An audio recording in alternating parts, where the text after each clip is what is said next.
Are you listening? Are you listening? Mom, Dad, are you listening?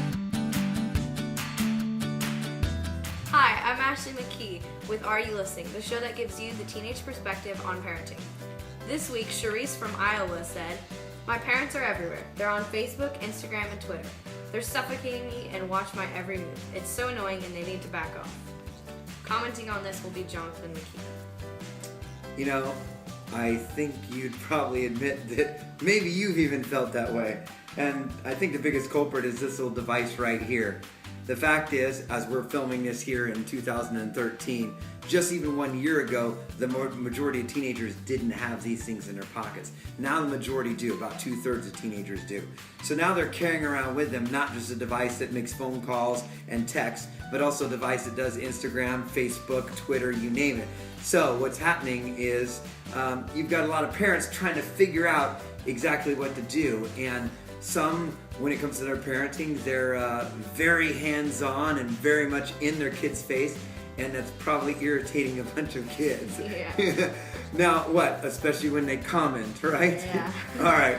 So, and you can actually find out Ashley made a rather candid post about what parents should do on Facebook. But that's another subject. See that link below.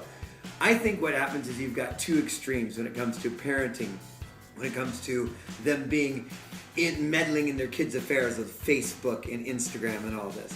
You have the one parent who basically is so hands-off at all that basically says, you know, I don't care, do whatever you want.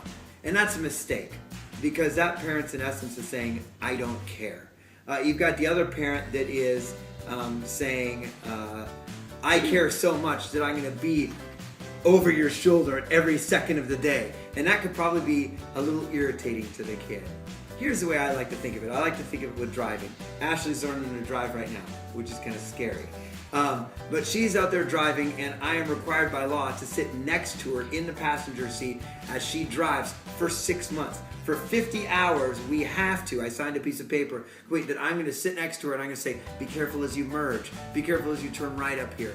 And I am training her to drive. Unfortunately, a lot of parents, they sit there when they give their kid this, they just sit there and say, here, figure it out, don't break it. And that's all the instruction they give.